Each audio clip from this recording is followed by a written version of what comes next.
ACB का जो विशेष court है वहां पर पेश किया जा रहा है और देखिए तस्वीर हम लगातार दिखा रहे हैं और कई बड़े खुलासे हो सकते हैं इनकी गिरफ्तारी के बाद। एसीबी रिमांड की भी मांग कर सकती है कि क्या कुछ जो है पूरा मामला था, किनकी पूरी संलिप्तता थी और ये पूरा जो शराब घोटाला उसमें क्या कुछ हुआ है, किस तरह से परत जो है वो खोला जाए, वो तमाम बातें जो है वो निकल कर सामने आएंगी। तो देखिए ये योगेश कुमार सिंह के जो विशेष कोर्ट है एसीबी का वहां पर पेश किया गया है और कुछ देर में जो है पता चल जाएगा कि उन्हें जो है रिमांड की मांग की गई है एसीबी की ओर से कि नहीं मांग की गई है और आगे क्या कुछ होना है, पूरा प्रकरण जो है वो भी स्पष्ट हो जाएगा।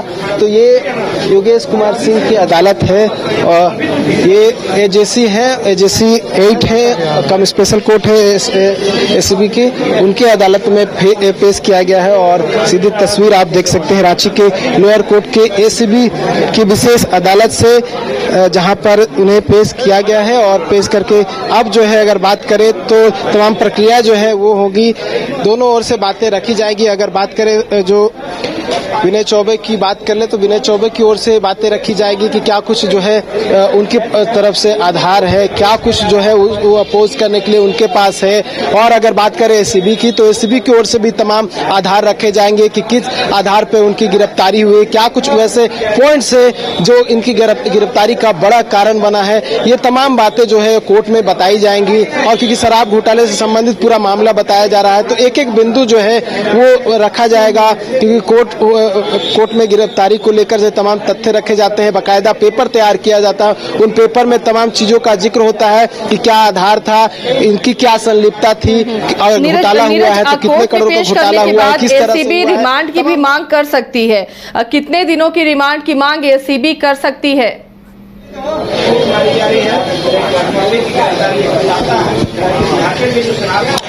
देखिए मैक्सिमम 14 दिन होता है और 14 दिन की मांग वो डिपेंड करता है कि केस किस तरह का है और एसीबी को कितने दिनों की आवश्यकता है और कितने दिन पूछताछ लग सकता है, तो उस हिसाब से जो है रिमांड की मांग की जाती है। लेकिन मैक्सिमम जो है 14 डेज होता है और कोर्ट भी 14 डेज, लेकिन एक बार में नहीं मिलता है, वो 3 4 दिन या 5 दिन करके ऐसे कोर्ट की ओर से प्रदान किया जाता है रिमांड जो है। लेकिन आज की अगर बात करें तो अमूमन ये होता है कोर्ट में कि अगर आज पेशी हुई है तो पेशी के तुरंत बाद जो है उन्हें जो रांची का बिरसा मुंडा केंद्रीय कारागार है वहां भेजा जाता है। अगर रिमांड मिलता भी है तो अगले दिन से रिमांड की अवधि शुरू होती है। तो आज अगर बात करें क्योंकि गिरफ्तारी हो गई है तो आज की रात जो है आईएएस विनय कुमार चौबे को जेल में गुजारनी पड़ सकती है। हालांकि डिपेंड करेगा कोर्ट क्या कुछ निर्णय लेता है, लेकिन अमूमन मैं बता रहा हूं कि अमूमन जब भी किसी की गिरफ्तारी होती है तो पहले उन्हें जेल भेजा जाता है और उसके बाद जो है रिमांड अगर मिलता है तो रिमांड की अवधि अगले दिन से शुरू होती है। अब इस केस में भी संभवतः ये होगा, ये कहना थोड़ा वेट करना होगा इसको लेकर, लेकिन कह सकते हैं एक बार और बड़ी कार्रवाई जो है लगातार हम ईडी की कार्रवाई झारखंड में देख रहे थे, लेकिन पहली बार जो है राज्य की जो ऑटोनोमस बॉडी है एसीबी उसकी ओर से कार्रवाई की गई है और अपने आप में एक बड़ी कार्रवाई है। इससे पहले झारखंड में एसीबी की ओर से इतनी बड़ी कार्रवाई नहीं की गई, हालांकि ईडी की ओर से कार्रवाई की गई, कई कार्रवाई की गई, लेकिन एसीबी की ओर से की जाने वाली ये अब तक की सबसे बड़ी कार्रवाई है। और क्योंकि एक आईएएस की गिरफ्तारी जो है एसीबी की ओर से आज तक नहीं की गई है, लेकिन पहली बार एक एसीबी की ओर से एक आईएएस की गिरफ्तारी हुई है और अपने आप में ये बड़ी खबर है। देखने वाली बात है क्या कुछ बिंदु जो है वो कोर्ट में रखे जाते हैं, क्या कुछ आधार रखे जाते हैं, क्या कुछ पूरी संलिप्तता की बात जो है उसमें इंक्लूड किया जाता है, ये इसके लिए वेट करना हो। कोर्ट की जो सुनवाई है संभवतः शुरू हो गई है, तमाम बातें जो है कोर्ट में रखा जा रहा है, इंतजार करना होगा आसिया के अंदर क्या कुछ होता है। हाँ चलिए नीरज लौटेंगे, नीरज आपके पास, आप नजर बनाए रखिए। तो देखिए नीरज लगातार वहां से अपडेट दे रहे हैं। फिलहाल कोर्ट में पेश किया गया है आईएएस विनय चौबे को और बता दें ये पूरा मामला है क्या। दरअसल ये मामला 2022 में झारखंड में बनी नई शराब नीति से जुड़ा हुआ है। आरोप है कि इस नीति में कुछ बदलाव ऐसे किए गए जिससे छत्तीसगढ़ के शराब सिंडिकेट के लोगों को फायदा मिला। छत्तीसगढ़ के अधिकारी और व्यापारी मिलकर झारखंड में शराब की सप्लाई और काम करने वाले लोगों की व्यवस्था और होलोग्राम सिस्टम के ठेके हासिल उन्होंने किए। इससे राज्य सरकार को आर्थिक नुकसान हुआ और अवैध कमाई भी हुई है। झारखंड के वरिष्ठ आईएएस अधिकारी विनय कुमार कुमार चौबे, जिन्हें शराब घोटाले में कथित संलिप्तता के आरोप में एंटी करप्शन ब्यूरो ने गिरफ्तार किया है।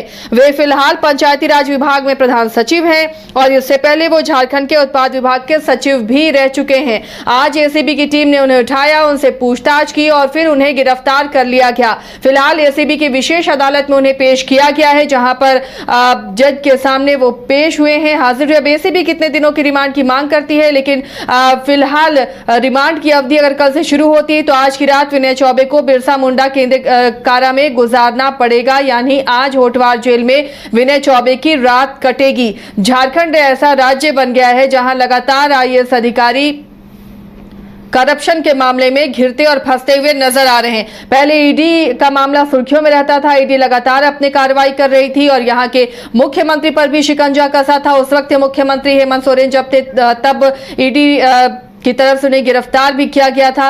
और अब एसीबी की ये बड़ी कार्रवाई है, झारखंड बनने के बाद एसीबी की ये पहली बड़ी कार्रवाई है जब आईएएस भी रडार में आ गए। नीरज, क्या अभी भी सुनवाई चल रही है? दूसरी तस्वीरें आपको दिखा रहे हैं। विनय चौबे पेश हुए कोर्ट में और फिलहाल कोर्ट रूम के अंदर वो हैं और जज के सामने उनकी पेशी हो रही है। एसीबी की विशेष अदालत में आईएएस विनय चौबे को पेश किया जा रहा है। फिलहाल वो पंचायती राज विभाग के प्रधान सचिव हैं और जिस मामले में उन्हें एसीबी ने गिरफ्तार किया है वो मामला शराब घोटाले का है। झारखंड के उत्पाद विभाग के सचिव भी रह चुके हैं जब उन पर यह आरोप लगा है। 2022 का ये पूरा मामला है और आईएएस अधिकारी विनय चौबे को एंटी करप्शन ब्यूरो की टीम ने गिरफ्तार कर लिया है। फिलहाल उन्हें पेश किया गया है एसीबी की विशेष अदालत में। इस मामले में आपको बता दें छत्तीसगढ़ की एंटी करप्शन ब्यूरो यानी एसीबी ने भी एफआईआर दर्ज की जिसमें विनय चौबे और कुछ अन्य अधिकारियों के भी नाम थे। इसके बाद प्रवर्तन निदेशालय ने मनी लॉन्ड्रिंग के आरोप में कई जगह छापेमारी की थी, कई जगह दस्तावेज भी जब्त किए। अब छत्तीसगढ़ की एसीबी ने झारखंड सरकार से विनय चौबे और गजेंद्र सिंह के खिलाफ केस चलाने की मंजूरी भी मांगी है। अब इन सबके बीच आज एसीबी की विशेष अदालत में विनय चौबे पेश हुए हैं जज के सामने, अभी कोर्ट रूम में है विनय चौबे। अब कितने दिनों की रिमांड मिलती है एसीबी को और एसीबी किस तरह से पूछताछ करती है, पूछताछ के बाद क्या खुलासे होते हैं, क्या कई और नाम भी सामने आ सकते हैं, कुछ और भी एसीबी के रडार में है। कई ऐसी बातें हैं जिन पर पूछताछ के बाद अब पर्दा उठेगा इन राजों से। फिलहाल अभी विनय चौबे को कोर्ट रूम में मौजूद है, वहां जज के सामने। न्यूज बाइस्कोप में देख रहे हैं जहां पर विनय चौबे को कोर्ट में आज पेश किया गया है। शराब घोटाले में ये बड़ा खुलासा हुआ है। एसीबी की टीम ने उन्हें आज पूछताछ के बाद गिरफ्तार कर लिया है और फिलहाल एसीबी की विशेष अदालत में विनय चौबे को लाया गया है जहां जज के सामने उनकी पेशी हो रही है। अब एसीबी की कोशिश होगी कि ज्यादा से ज्यादा दिनों की रिमांड मिले ताकि तमाम राज को उगलवाया जा सके और तमाम जानकारियां हासिल की जा सके, शराब घोटाले से जुड़ी हुई जितनी भी जानकारियां हैं। अब उम्मीद की जा रही कि कई और नाम सामने आ सकते हैं। फिलहाल एसीबी ने विनय चौबे समेत 2 को गिरफ्तार किया है और उनकी पेशी हो रही है। अब रिमांड की बारी है, लेकिन इतना तय है कि विनय चौबे को होटवार की जेल में आज की रात गुजारनी पड़ सकती है, क्योंकि अगर एसीबी ने रिमांड पर लिया तो फिर आज की रात उन्हें जेल में गुजारनी पड़ेगी और रिमांड की अवधि कल से शुरू होती है, तो विनय चौबे के लिए ये मुश्किल बढ़ जाएगी। टीम ने शराब घोटाले मामले में आईएएस विनय चौबे को गिरफ्तार कर लिया है। ये बड़ा एक्शन एसीबी का। झारखंड शराब घोटाला कांड में हिरासत में लिए गए हैं आईएएस विनय चौबे। वरीय आईएएस अधिकारी हैं विनय चौबे और एसीबी की टीम एसीबी मुख्यालय में उनसे पूछताछ कर रही थी, जिसके बाद उन्हें गिरफ्तार कर लिया गया है और अब उन्हें कोर्ट में पेश किया गया है। उत्पाद सचिव रहते हुए अनियमितता के आरोप में ये जांच झारखंड एसीबी की ओर से की जा रही है। वहीं इस मामले में वर्तमान संयुक्त उत्पाद आयुक्त हैं गजेंद्र सिंह, उन्हें भी बुलाया गया। गजेंद्र सिंह को भी कई दस्तावेजों के साथ बुलाया गया था एसीबी के दफ्तर। आईएएस विनय चौबे फिलहाल उत्पाद विभाग के सचिव हैं और उनके कार्यकाल में ही जब वो उत्पाद विभाग के सचिव थे उस वक्त उनके कार्यकाल में ही ये घोटाला हुआ था। फिलहाल वो पंचायती राज विभाग के सचिव के पद पर कार्यरत थे। अब एसीबी की टीम ने बड़ा एक्शन लिया है और उन्हें गिरफ्तार कर लिया है। पूछताछ में कई और खुलासे होने की उम्मीद जताई जा रही है। उत्पाद सचिव रहे विनय कुमार चौबे को एसीबी की टीम ने गिरफ्तार कर लिया है। 2022 का ये पूरा मामला है और इस मामले पर ही आईएएस अधिकारी विनय चौबे नप गए हैं और एसीबी की रडार पर है।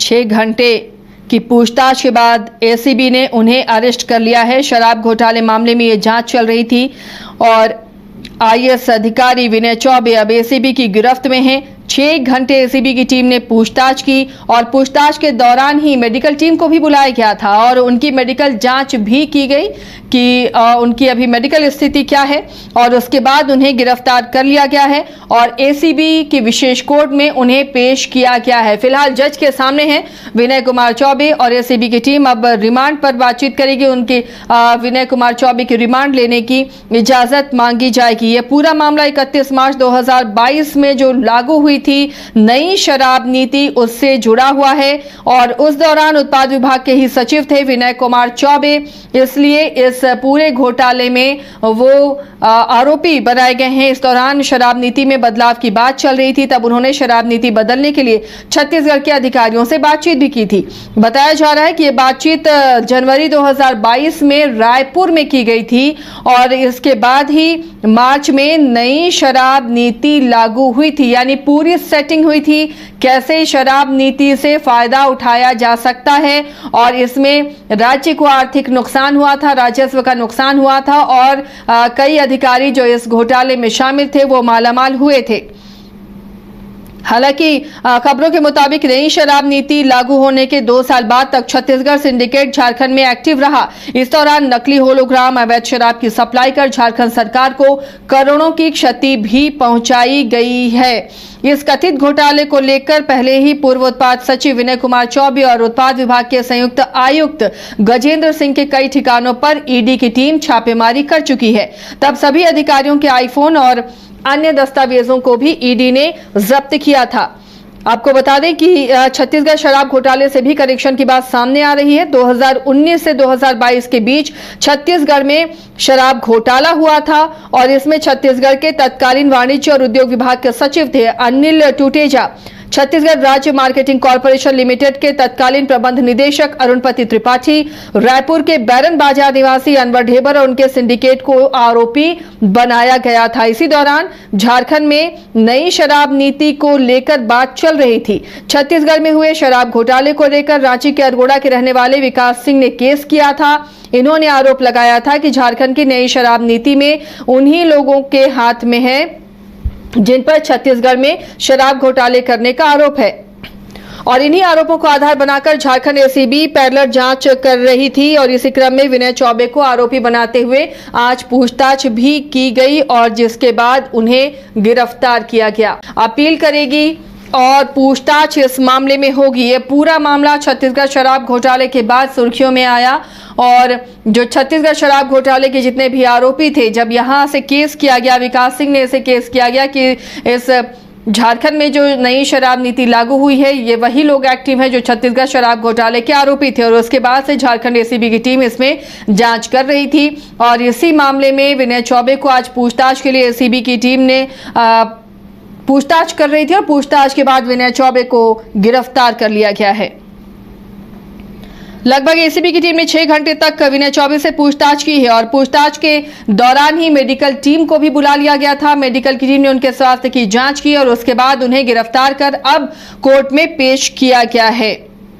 आपको बता दें कि उनके तत्कालीन विभागीय सचिव होने के नाते एसीबी ने 11 बजे कार्यालय उन्हें लेकर आई और उनसे पूछताछ की और पूरा ये मामला जो है वो 2022 का 31 मार्च 2022 ये वो दिन है जब झारखंड में नई शराब नीति लागू हुई थी। उसी नई शराब नीति से जुड़ा हुआ ये मामला है। उस दौरान उत्पाद विभाग के सचिव थे विनय चौबे और इस दौरान शराब नीति में बदलाव की बात चल रही थी। तब उन्होंने शराब नीति बदलने के लिए छत्तीसगढ़ के अधिकारियों के साथ बातचीत की थी और ये बातचीत हुई थी जनवरी महीने में 2022 में और रायपुर वो जगह थी जहां पर बातचीत हुई और इसके बाद ही मार्च में नई शराब नीति लागू की गई। और जब झारखंड में नई शराब नीति लागू हुई इसके 2 साल बाद तक छत्तीसगढ़ का जो सिंडिकेट जो वहां घोटाले का आरोपी था वो झारखंड में एक्टिव रहा और इस दौरान राजस्व का करोड़ों का चूना लगा है। नकली होलोग्राम, अवैध शराब की सप्लाई कर झारखंड सरकार को करोड़ों की क्षति का अनुमान लगाया जा रहा है। चलिए, तो इस मामले पर हमारे सहयोगी मदन भी हमारे साथ जुड़ गए हैं। मदन, लगातार जो आईएएस अधिकारी झारखंड के हैं कभी ईडी के रडार पर आते हैं और अब एसीबी, पहली बार होगा कि एसीबी ने किसी आईएएस को इस तरह गिरफ्तार किया है झारखंड बनने के बाद से। फिलहाल अभी कोर्ट में पेशी हो रही है विनय चौबे की। क्या लग रहा है कितने दिनों की रिमांड की मांग एसीबी करेगी और कितनी बड़ी कार्रवाई ये एसीबी की तरफ से राज्य में दिख रही है? देखिए, बिल्कुल ये झारखंड में पहली बार ऐसा मौका होगा जब किसी आईएएस अधिकारी को सीधे तौर पर अरेस्ट किया जाता है। इससे पहले आपने देखा कि झारखंड में ईडी की दस्तक होती है, ईडी जो है गिरफ्तार करते हैं आईएएस अधिकारी को। पहले पूजा सिंघल की गिरफ्तारी होती है, फिर छवि रंजन की गिरफ्तारी, फिर अब जाकर के विनय चौबे की गिरफ्तारी होती है। तो ऐसे में झारखंड में एक अजीब सा माहौल बना है कि जो भी वरीय अधिकारी हैं वो भ्रष्टाचार के मामले में जेल जाते हुए दिख रहे हैं। और पहली बार ऐसा है कि एसीबी ने कार्रवाई की है। हालांकि इस कार्रवाई की शुरुआत छत्तीसगढ़ से हुई है। छत्तीसगढ़ एसीबी ने पहले मामला दर्ज किया। रांची के ही विकास कुमार नामक व्यक्ति ने शिकायत दर्ज कराई थी वहां पर कि एक तरह से छत्तीसगढ़ के तर्ज पर झारखंड में भी बड़े पैमाने पर शराब घोटाला का अंजाम दिया जा रहा है। तो ऐसे में यहाँ पर एक जांच होनी चाहिए। फिर छत्तीसगढ़ एसीबी ने झारखंड एसीबी से संपर्क किया और मामला दर्ज करने का आग्रह किया था। फिर एसीबी ने मामला दर्ज कर जांच शुरुआत की। लेकिन एक पहलू ये भी सामने आ रहा है कि झारखंड में फिर से एक बार ईडी की एंट्री होती, उससे पहले कहीं एसीबी ने अपनी कार्रवाई शुरू कर दी है। ये बड़ा सवाल है। मदन, छत्तीसगढ़ की एसीबी ने भी जांच की मांग की थी झारखंड सरकार से, तो कहीं इन सब चीजों से बचने के लिए ही तो राज्य की एसीबी की कार्रवाई को जोड़कर क्या उस तरह से भी देखा जा रहा है? बिल्कुल, देखिए, जो चर्चा शुरू हुई है उसमें ये बातें आ रही है कि आखिर अचानक से एसीबी इस मामले में सीधे गिरफ्तारी तक कैसे पहुंचती है। कहीं ना कहीं ये चीजें निकल कर आ रही है कि झारखंड में फिर से एक बार या तो छत्तीसगढ़ एसीबी की एंट्री होती या फिर ईडी की एंट्री होती। तो उससे पहले ही एसीबी ने आईएएस को गिरफ्तार कर लिया, विनय चौबे जी को गिरफ्तार कर लिया है। तो ये हम कह सकते हैं कि ये है, इस पर भी चर्चा और मंथन जो है शुरू हुई है। लेकिन ये बड़ा एक विषय बनकर सामने आया है कि आखिर झारखंड में अधिकारी इस तरह से भ्रष्टाचार के आरोप में जेल क्यों जा रहे हैं। तो ये एक सवाल जो है निकल कर आया है आखिर अब, और ये सीधे तौर पर लोगों के जुबान पर है कि आखिर अब अगला नंबर किसका है। तो जिस तरह से कोयला फिर कहिए, बालू कहिए, पत्थर कहिए, तमाम तरह के जो घोटाले हो रहे हैं, अब शराब घोटाले को भी इसमें जोड़ दीजिए। तो इस तरह से लगातार एक के बाद एक आईएएस जो है वो जेल के सफर को पूरा कर रहे हैं। तो कहीं ना कहीं ये सिस्टम पर सवाल जो है जरूर उठता हुआ नजर आ रहा है। अब देखना होगा कि आखिर एसीबी अपने जांच के दायरे को कहां तक बढ़ाती है, कि कौन कौन लोग एसीबी के रडार पर आते हैं, या फिर मदन, अब देखिए, रिमांड की मांग करेगी एसीबी और पूछताछ के बाद कई और लोग भी रडार पर आ सकते हैं, कई और लोग के नाम भी सामने आ सकते हैं। इससे इनकार नहीं किया जा सकता है। बिल्कुल, देखिए, आगे जिस तरह से कार्रवाई शुरू हुई है तो ये हम कह सकते हैं कि अब ईडी की भी एंट्री जो है झारखंड में फिर से हो सकती है, क्योंकि यह मामला जो है ईडी तक पहुंच चुकी है और कहा जा रहा है कि 1000 करोड़ रुपए कई के जो है घोटाले की बू आ रही है। तो ऐसे में जब जांच का दायरा आगे बढ़ेगा तो कौन कौन से उस में शामिल होते हैं नाम, ये देखने वाली बात होगी। चलिए मदन, शुक्रिया इस तमाम जानकारी के लिए। फिर अपने दर्शकों को बता दें ये पूरा मामला है क्या। दरअसल आज सुबह 11 बजे ही एसीबी की टीम ने पूछताछ के लिए विनय चौबे को बुलाया था। कई घंटों की पूछताछ, लगभग 6 घंटे की पूछताछ हुई और शाम होते होते विनय चौबे को गिरफ्तार कर लिया गया।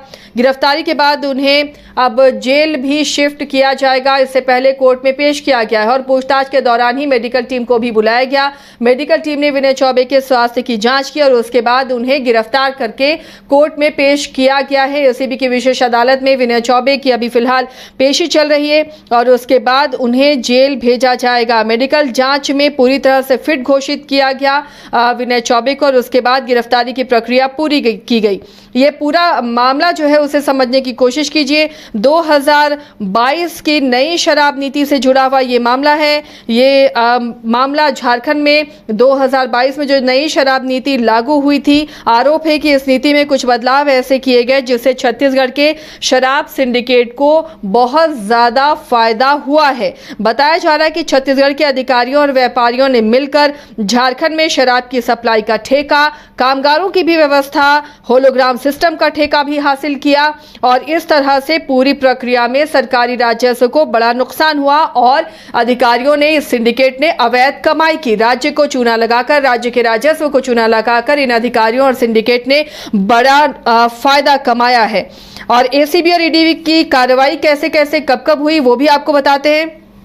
27 सितंबर 2024 को छत्तीसगढ़ एसीबी ने इस घोटाले में एफआईआर दर्ज की थी और एफआईआर में विनय चौबे का भी नाम था, उनके साथ 7 और लोगों का भी नाम था। इसके बाद प्रवर्तन निदेशालय यानी ईडी ने मनी लॉन्ड्रिंग के तहत आईएएस अधिकारी विनय चौबे और आयुक्त रहे उस वक्त उनके कई ठिकानों पर छापेमारी किए, कई दस्तावेजों को जब्त किया। जो एफआईआर दर्ज हुआ झारखंड में वो 7 सितंबर 2024 को विकास कुमार नामक व्यक्ति ने की शिकायत पर रायपुर में ये मामला दर्ज हुआ था। रायपुर में आईपीसी की धारा 420 और 120 के तहत एफआईआर दर्ज हुआ था जिसमें झारखंड के आईएएस विनय चौबे का भी नाम था। साथ ही छत्तीसगढ़ के रिटायर्ड आईएएस अनिल टुटेजा का भी नाम इस एफआईआर में शामिल है। अब सवाल ये उठता है कि आगे क्या होगा। छत्तीसगढ़ एसीबी ने झारखंड सरकार से विनय चौबे और गजेंद्र सिंह के खिलाफ प्रोसिक्यूशन की अनुमति मांगी है। आगे की कार्रवाई इसी अनुमति के आधार पर होगी। फिलहाल तो झारखंड एसीबी ने पूछताछ कर इन्हें अरेस्ट कर लिया है और अब विशेष अदालत में एसीबी की विनय चौबे को पेश किया गया है। तो ये पूरा मामला छत्तीसगढ़ शराब घोटाले से निकलकर झारखंड शराब घोटाले तक पहुंचा और विनय चौबे गिरफ्तार किए गए।